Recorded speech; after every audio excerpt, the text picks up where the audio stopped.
All right, I want to welcome on my next guest. We got Glover Quin, longtime NFL safety, DB. He's picked you off. He's everywhere. Glover has everything going. It's a wild time right now in the country right now. Man, it's everything's going pretty good, man. Like you said, it's a wild time right now, man, Yeah.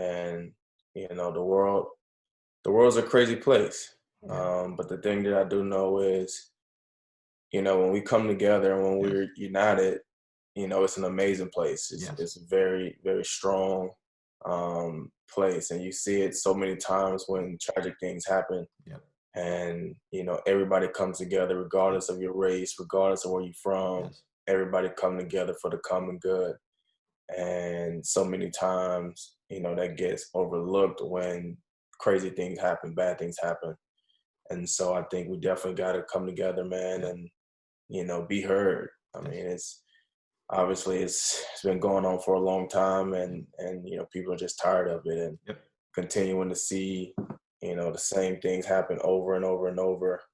It's just something has to be done, and like I said, people are tired of it, and it's just crazy time right now. Yeah, people need to be held accountable. And I'm glad every time I see a different city with people marching, it gives me hope for the future. That even though the what happened last week was in Minneapolis, just seeing people mobilizing across the country just gives me hope for the future. That this needs to stop. It's 2020. People need to be held accountable. Leaders need to be leaders, and if you're not, you need to get somebody else that can actually lead the way. Because this got to stop. You can't. It's No got to stop. question. Yeah. No question, Yeah, man. definitely, definitely. So I want to talk a little bit about your football career. I haven't sports in a while.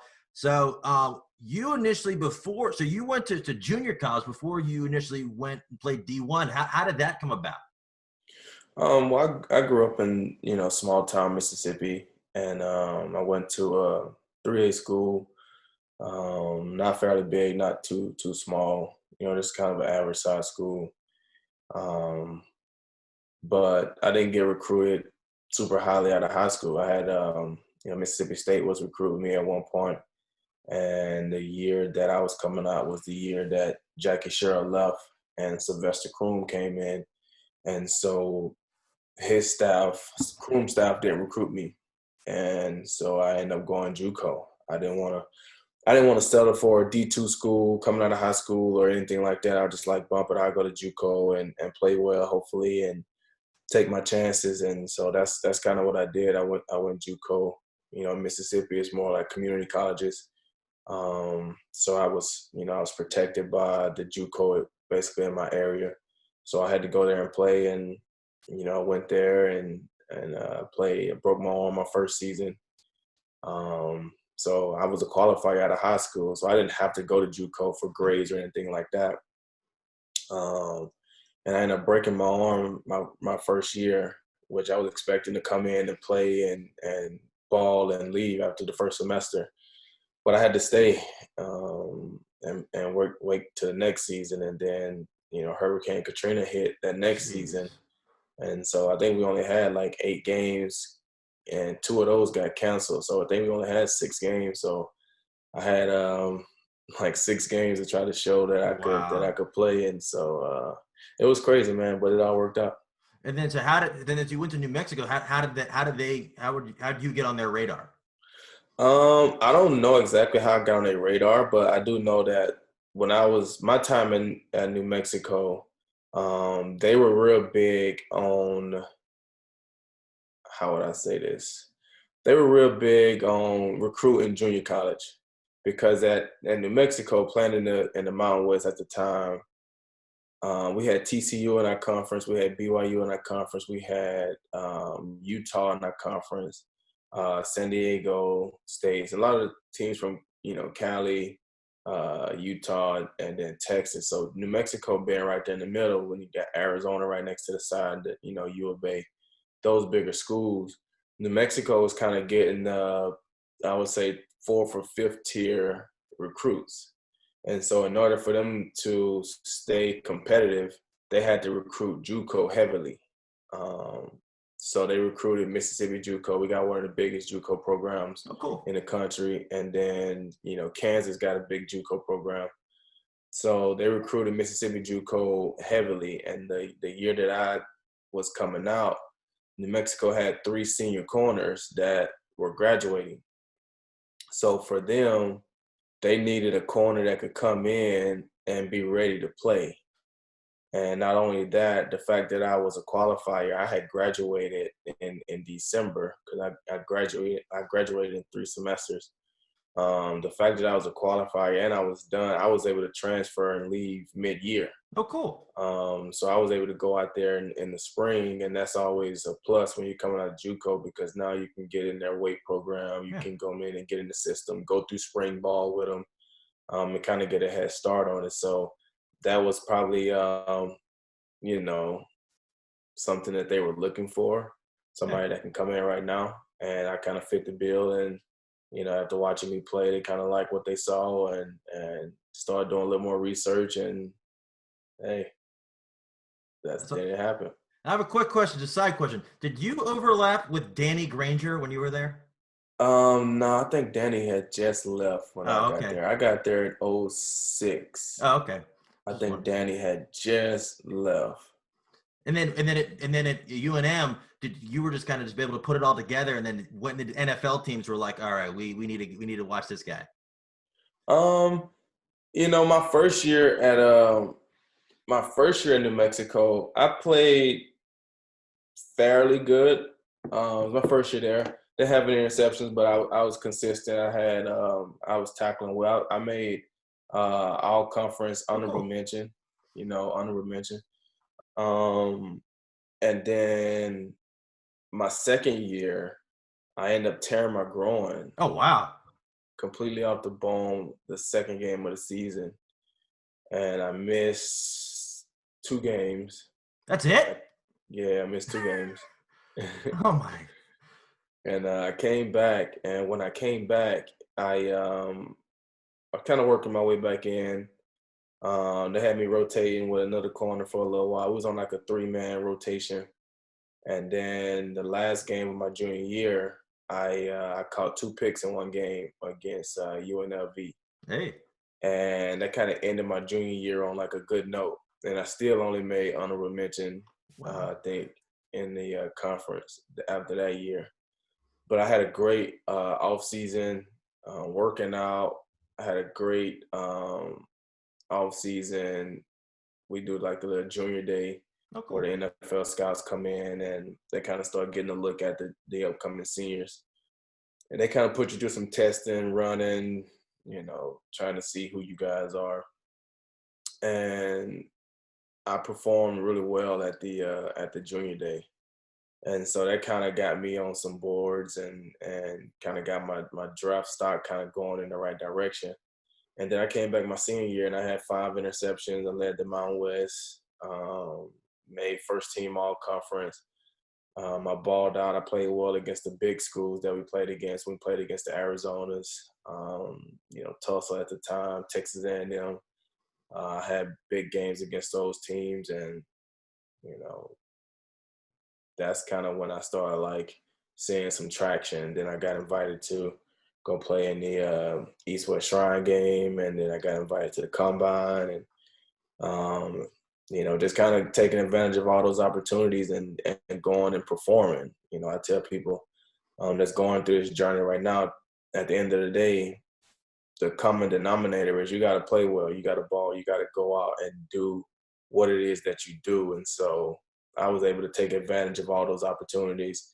The 6 games that I had in JUCO, balled out to get an opportunity to go to New Mexico and then to get there. And, you know, I had 3 years to do what I can do and to be able to make the most of that. And you know, it all come together, finishing off my junior year, going into my senior year and riding the wave. And like I say, man, the rest is history. I have a question. When you're picking off a quarterback, is your first thought to look at the opposing end zone, or are you looking at the quarterback saying you just messed up? You saying when I pick it off? Yeah. When I pick it off, I'm actually, you know, if I'm not down, I'm actually trying to score. So I'm trying to see who's coming to tackle me. Yeah. But after that, you know, it is about looking at the quarterback and having fun celebrating with your teammates, you know, because they don't like throwing interceptions, and you know it's a great feeling to catch an interception, man. They're hard to catch. You know, the best quarterbacks in the world, and they can throw the ball, man. So catching interceptions is hard. I will say that, but you know, just being in the moment, man, celebrating with your teammates, and kind of just kind of letting the game dictate. I was one of those guys. Just let the game kind of dictate how I celebrated. I didn't have a signature like just moved I did every time. And it would just depend on how I felt, how the game was going, the magnitude of the play. Um, but yeah, man, it was cool. Did you keep a lot of the footballs that you picked off? All of them. All that's awesome. That's really cool. Yeah, That's yeah, I awesome. got all of them. That's awesome. I know I was watching the thing. I think it was a couple months ago when Peyton Manning was with Emmett Smith, and he had like that big locker of everything. He's like, I got everything. And Peyton's like, can I borrow one? He's like, absolutely not. But that's awesome. And then did you have a feeling Houston was looking at you, or did that kind of come by surprise? That was a total surprise. I didn't I hadn't heard anything from Houston, you know, outside. And when I say anything, I mean like anything special. You know, all the teams are like when you go to the combine, you kind of have an unofficial meeting with all the teams. You know, they're in the big room, and you know they're coming to grab you. They want to get information, cell phone numbers, just basic stuff. And then you can have things called official meetings where you know they scheduled it. You know, it's you're in the room with just those you know team and executives and all those people, coaches, and they're interviewing you. And then after that, obviously you have the pro day where you can have like, um, you know, meetings with certain teams. Then you can have visits after all that where you actually go to the facilities and visit the team and all that stuff. And I had none of that with Houston. And outside of just the general meet and greet at the combine, I didn't have any official meetings. I didn't have any visits. I didn't have any private workouts. Wow. I didn't even really hear from them, you know, during the process where they're just calling people, checking in. Like I didn't really hear anything from Houston. So I didn't really know anything about it. Like it was all a shock to me when they called me and was like, hey, we planning on taking you in with our 4th round pick. I was like, okay, like, and you know, a part of me didn't want to believe it, you know, because you hear other stories about, you know, people getting calls and they saying they're gonna draft you and they don't draft you and things like that. And you know, so I didn't want to believe it, and then all of a sudden it happened. And so once it happened, I was like, oh wow, you know, it definitely came as a surprise, but it was a good one. That's awesome. And then so talking about the draft process, since this year the draft process has been different than it's ever been, what do you think guys that have just been drafted now that everything's kind of virtual and it's kind of weird, what are they missing out on that was kind of vital for you to kind of get going in your first season? I mean, at this age, at this stage, I guess for those guys, I mean, it's really all about reps and you know, and just seeing things and being out there every day. And so I would say that's really all they're missing. I can kind of just relate this to, you know, after my second year in the league, we had the lockout. Um, and so it would have been the same thing, right? Guys got drafted, and now we're locked out. So um, they weren't getting anything. At least they're getting Zoom meetings now and being able to at least get some of the terminology and kind of get started in the playbook. But back then it was nothing, you know. And so you got these guys who were, you know, drafted and then just trying to figure it out, and no coaching, no, you know, anything. It was just with the players for a little bit. Um, but I mean, they'll come back in, man, and they'll get those reps and they'll catch up on it and pick up on it, and things will move at a fast pace. Like I said, they're just missing out on the actual playing because they're actually getting the install, they're getting the information, they're getting all that stuff from, you know, their Zoom meetings.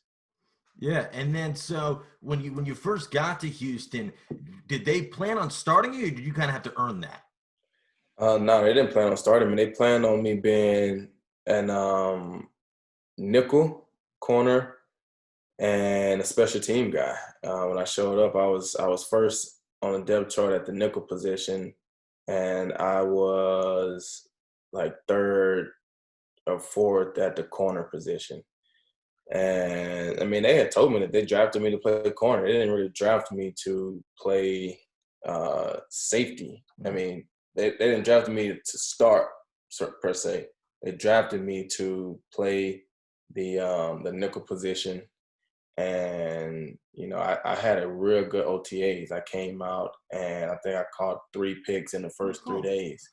And I think I ended up with 5 interceptions total at OTAs, and all of them came from the outside. Oh, wow. And so going into the season, going to training camp, I was the nickel. That's what I was. And, we had other guys playing the corner position. And then next thing you know, we start the season off and we just wasn't playing well as our starting corners and our reserve guys just wasn't playing well. And so we get to the going into our 4th game. One of the corners that came back and he ended up breaking his pinky in practice. They had benched one of the corners from starting. They had benched basically the first reserve. They had benched him, and so they came to me on like a Thursday and was like, "Hey, you're gonna be the starter this week," And I told this story on my YouTube channel, kind of more in detail, kind of how everything went down. But it was crazy. So no, they didn't draft me to be the starter. They just drafted me to help out and play the nickel position, and I played well and earned it. That's awesome. And then how did the move to safety come about? What was that like? Well, after my second year, they hired Wade Phillips as the D coordinator, and Wade Phillips in his system, he plays a lot of man-to-man, a lot of match cover defense. So he liked and loved cover safeties, safeties who can cover and tackle, because the safeties have to cover generally number 2 or the tight end, man to man a lot. And so I was a corner, but I wasn't like a true like shifty, like fast, super quick like corner. I was always more of a safety guy. And so the fact that he wanted like a cover safety, it kind of worked out perfectly. So as soon as he got there, they moved me to safety. They signed Jonathan Joseph to be the corner that he wanted, the shifty, quickly, cover guy on the edge. And then moved me to the inside to be, the cover safety that he wanted. So that's kind of how that played out. And that's how I end up moving to safety. And I mean, I think it worked out. It was a little weird at first, just kind of getting used to everything, getting used to the view from the back and all that stuff. But I think I was always a natural safety. And then when they drafted Watt a couple of years later, did you think he'd be anything as good as he is, or were you just like, it really didn't phase you? Well, I didn't really know who JJ was. They actually drafted JJ the lockout year. He was our first round rookie in 2011.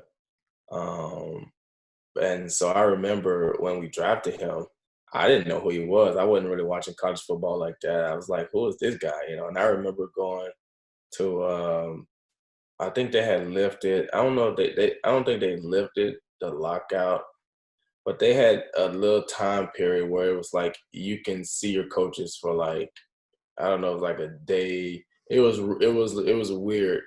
And so I ended up going up there and asking the DB coach, like, man, who's this guy we drafted? Like, who is this guy? Like, I never heard of this guy. He was like, gee, we just got us a good, like, you're gonna love him. Like, we just got a monster. And I was like, for real? He was like, yeah, bro, we just got a monster.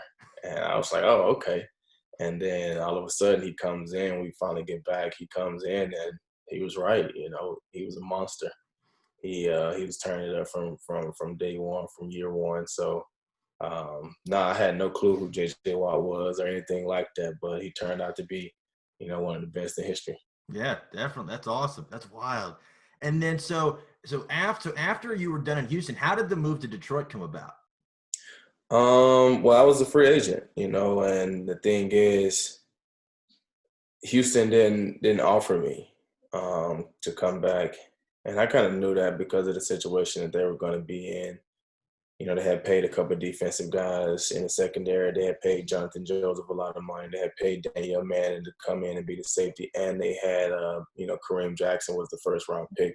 So I knew it was a lot of money tied up in the secondary already, and so in order for me to stay there, it would have been more money tied up in the secondary, or they was going to have to let somebody go. Yeah. And I ended up being the odd man out, which is, I wasn't happy about it at the time, but I understood the business of it. And during that year, I had played well against Detroit. We played them on Thanksgiving that day, and I played well against their big tight end, Brandon Pettigrew. I had a pretty good game. And then later in the season, we played the Minnesota Vikings.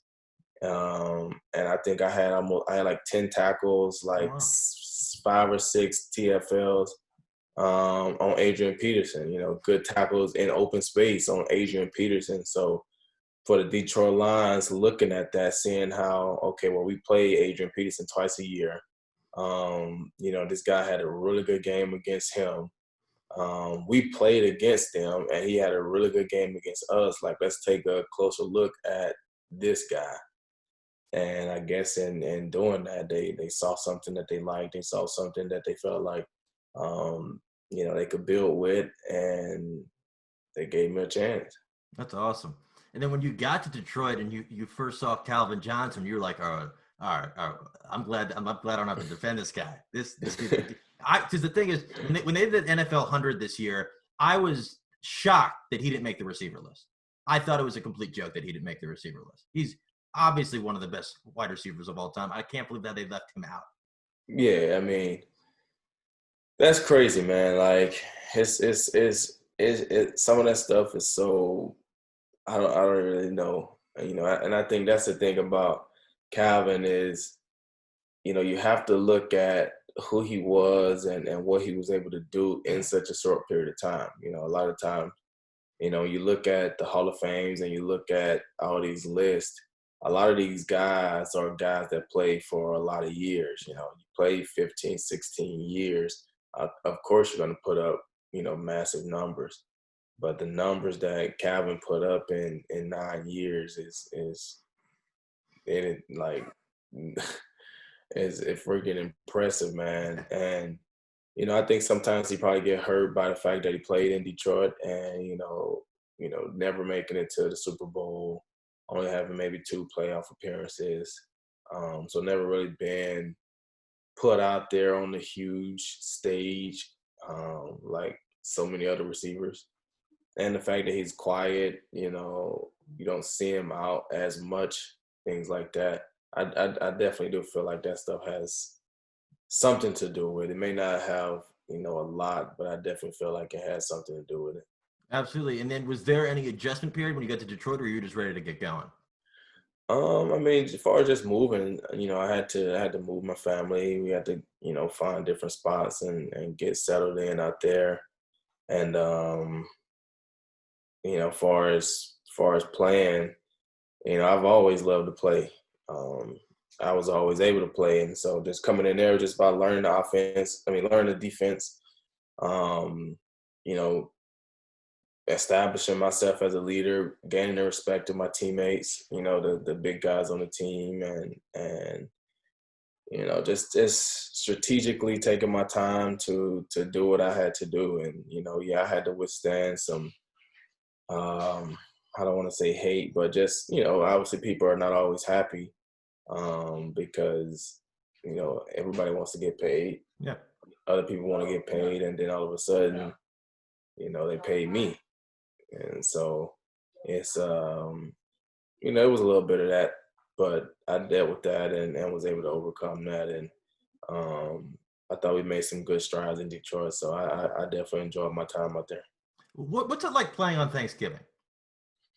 Um, it's actually kind of weird, man, because we used to always have the first Thanksgiving Day Yeah. game, So, you're up early. It's very chaotic because, they got the parade going on.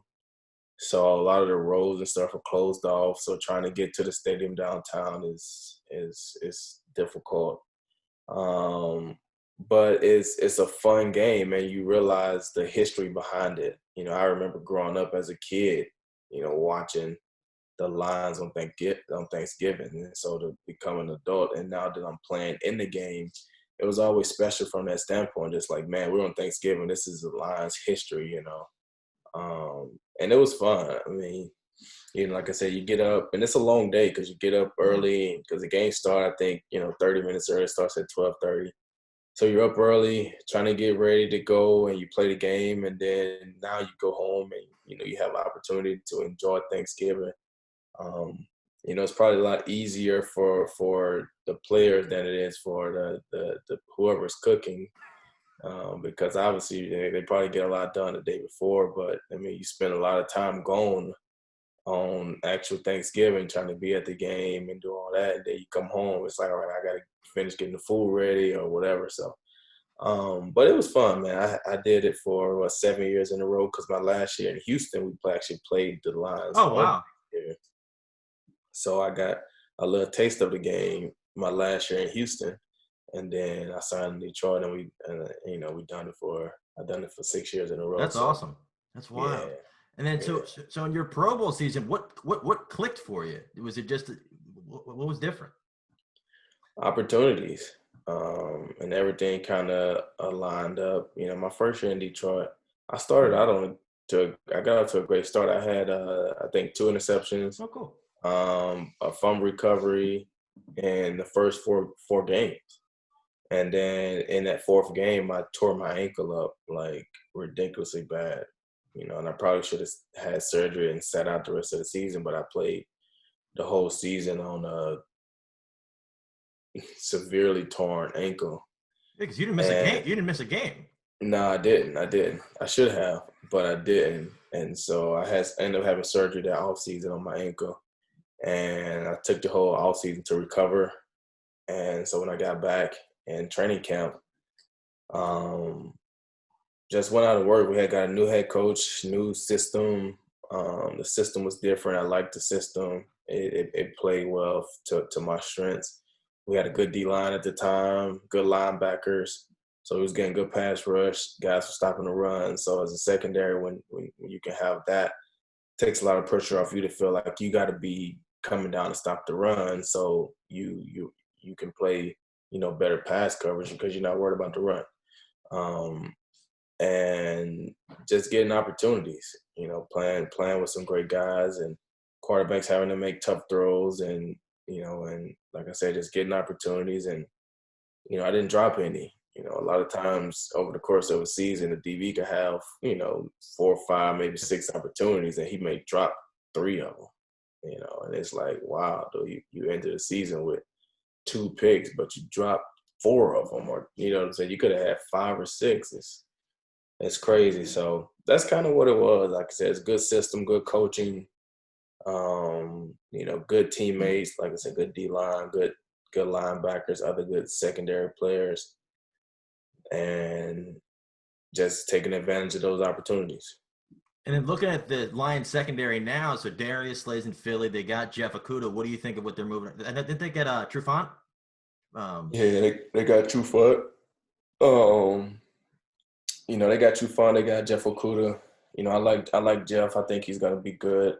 Trufant's been around for a little while. He's had success in this league. So I think he's coming off an injury or had an injury. So, hopefully he's can recover from all that stuff and get back to playing, at a high level. Slay being gone obviously opened up a spot for Jeff. Slay's a great corner. And, we all know his ability. He's going to be great in Philly. But having Jeff to be able to come in and now he's the guy out there, and I think he'll do well. I think he'll be good for the city. I think he'll be good for the team, and he'll play well. I'm pretty sure he'll have some bumps in the road. It's just kind of how it is. You got to learn and you got to grow. But I do think I do think he'll be good. And I have a question. When did you know, like, all right, this is going to be my last season? Well, I always knew that I only wanted to play 10 years. Even before I got drafted, I knew. Interesting. I always said I only wanted to play 10 years. Um, and I was always like, if I had the ability to walk off the field after my last game in my 10th season, that it would be really hard for me to walk back on the field, because I wanted to walk away from the game feeling like I still could play the game. I didn't want to leave the game because I couldn't play anymore, because I felt like if I leave the game feeling like I still can play, then that means I can play with my kids. That means that my legs are still working, and I can walk and I can run and I can enjoy the rest of my life. And so that's what I wanted. That's what I value more than playing for 15, 20 years. And then when I leave, the quality of life that I have is like awful. And so that was something that I always wanted. And that's why, I saved my money the way I did. I done things the way I did because I knew I want to take advantage of every opportunity that I have. I want to do as much as I can to help as many people as I can, to make as big of an impact as I can on and off the field. But when I get to my 10th year, I want to be done. And I want to do something different with my life and enjoy the rest of however much time I have. And I was fortunate enough for that to play out and work. I was fortunate enough to be able to stay healthy and play, every game except for one out of my whole 10-year career. I was fortunate enough to sign a second contract and make some good money. I was fortunate enough to make the Pro Bowl, make an All-Pro league and pick, affect so many young players and do a lot in the community. So it was a good run for me. But like I said, I always knew that I only wanted to play 10 years. You can ask anybody that's ever asked me that for however long. I've always said I just want to play 10 years. That's wild. And then Crazy. so now I know. So you're alluding to it earlier. I saw that you have your own show on YouTube, the DB Room. So how did that come about? It was crazy. It was in quarantine, obviously with the corona, and it's just at the house. And I was in a group message with my wife and my brother-in-law, my sisters. We kind of got like a little family group message, and they had put out one of these little memes that they be having where you kind of having to pick, which rapper or Oh, that was the thing. who you Doesn't want to it's sit. the worst Twitter trends ever? It's literally like, oh, pick three, pick one. And like, Yeah, I'm like, why is he trending? Oh, okay. Got it. yeah. So they kind of had one of those come up in the group, like who would you want to meet or what table would you sit at or something like that. And I just kind of brought up like I picked a different table because Lil Wayne is one of my favorite rappers. And I picked a different table and I was like, well, I don't need to sit at this table because I already met Lil Wayne. I kind of joking around because when I was in a sophomore in high school, I ended up going to a New Orleans Hornets basketball game. And I was able to meet Lil Wayne. Oh, wow. I didn't like, it wasn't like a special thing. It was like, we was just walking, we was walking, the game was over. So we was walking out and I just walked right past him. And it was like, hold on, I think I just walked past Lil Wayne, guys. And so we turned around and yeah, it was him. So we just kind of I was walking beside him, just kind of like, what's up, man? And he didn't say anything back. But my homeboy was taking pictures. And so I got this cool picture of, me talking to Lil Wayne as That's a, awesome. sophomore. So that story kind of came up that night. And so I was like, you know what, man, I want to tell this story. Like, I'm just going to tell it on my IG page. And so I got up that next morning and I said, I'm going to film it. Like, I'm going to put the story out there. I'm just going to tell the story. And so I told it. And it felt good to tell that story because it had like a lesson in it, And so it got good response on Instagram. And so I came back the next week and I told another story. And I told a story about how I was able to pick six Matt Ryan. I told that story about everything that went into it, but there was a good lesson in that story as well. And that story got over like 11,000 views Oh, wow. on my IG, which that's a lot of views. Yeah. And so the next week I told another story, and then I told another story, and people were just asking for they were asking for more stories. Like, man, I can't wait to hear the next story. And people were asking for more play breakdowns, like the Matt Ryan one. And so in doing that, I'm thinking, I'm just like, man, I gotta teach people what I'm talking about, because it's hard for me to break down film if I'm speaking a language that they don't understand. Yeah. I can't just say, "Hey, we were playing cover 8 and the corner should have squeezed on the backside," and they're probably like, "What is he talking about?" For the most part. So I was like, "Man, I need to teach people what I'm talking about." And in my journey of learning videography and learning, a lot of that stuff, I spent a lot of time on YouTube watching tutorials and watching people. And even to this day, I go to YouTube for a lot of stuff. Oh, cool. Anything that I'm looking for to figure out or want to know about a product, or how to do something, I go to YouTube. And so I was like, you know what? That is what people go to YouTube for. They go to YouTube to get information, to learn stuff, to ask how to do this or how to do that. And so I was like, you know what? That's what I'm gonna do. I'm gonna take my channel and I'm gonna teach people the game of football. I'm gonna teach how to play. I'm gonna teach terminology, so that when people are watching the game, it may be a more enjoyable experience, just because they understand what the commentators are saying. They understand a little bit more about what they're looking at, and they understand a little bit more about what happened on that play, what should have happened, what was supposed to happen. And it kind of just started from there. And it was just like, what, I started thinking about the DB room. I was like, man, you know what? Every team I've ever been on, the DB room was always like the coolest room. Everybody wanted to hang out in the DB room. Everybody wanted to hang out with the DBs, period. And so I was like, we always had stuff, like fun stuff going on in the DB room. It was just a different swag.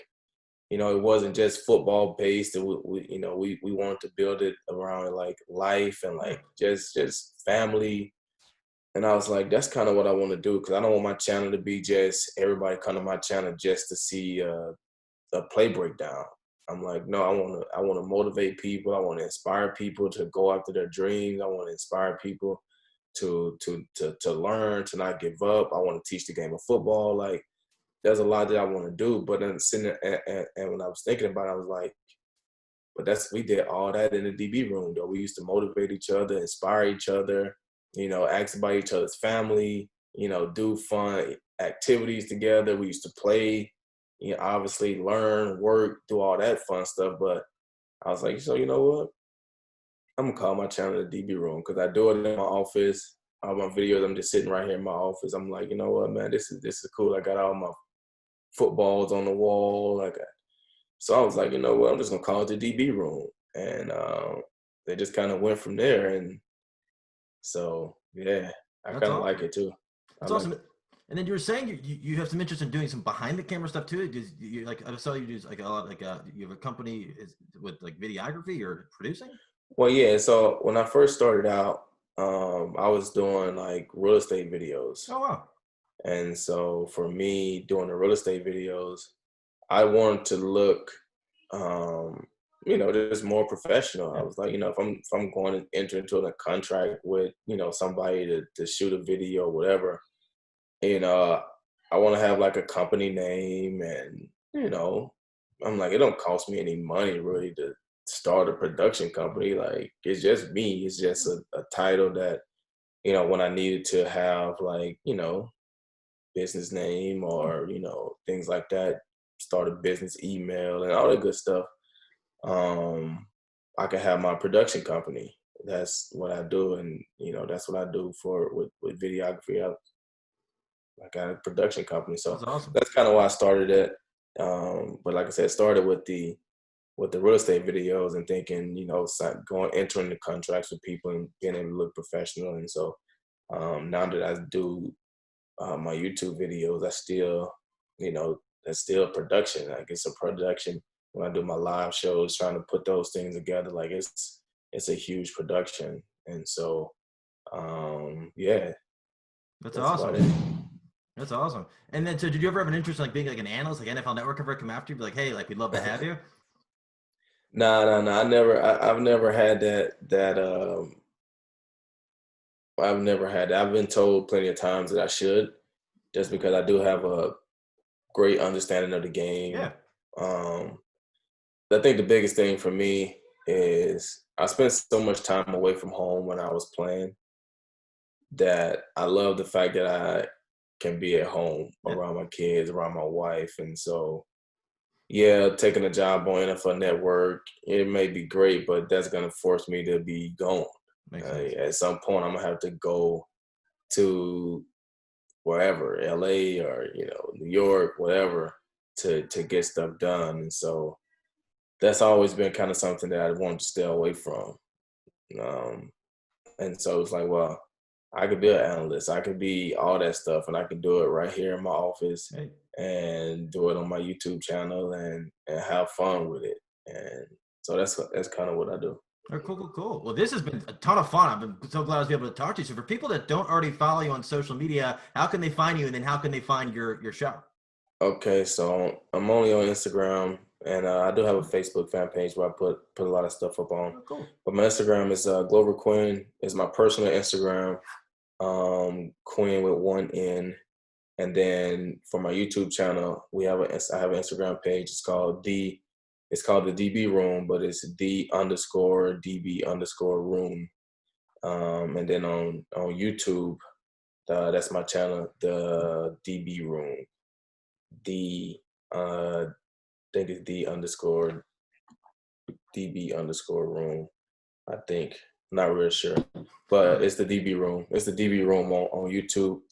I think the URL is youtube.com/C/Glover Quin 2927. All right, cool, cool, cool. Like This that. this has been awesome. I'm glad everybody's doing well. This is a lot of fun, and I'll put all the links. I can put all the links in all the stuff so they can just redirect to there. But this has been awesome, man. Thank you so much for chatting for a few minutes.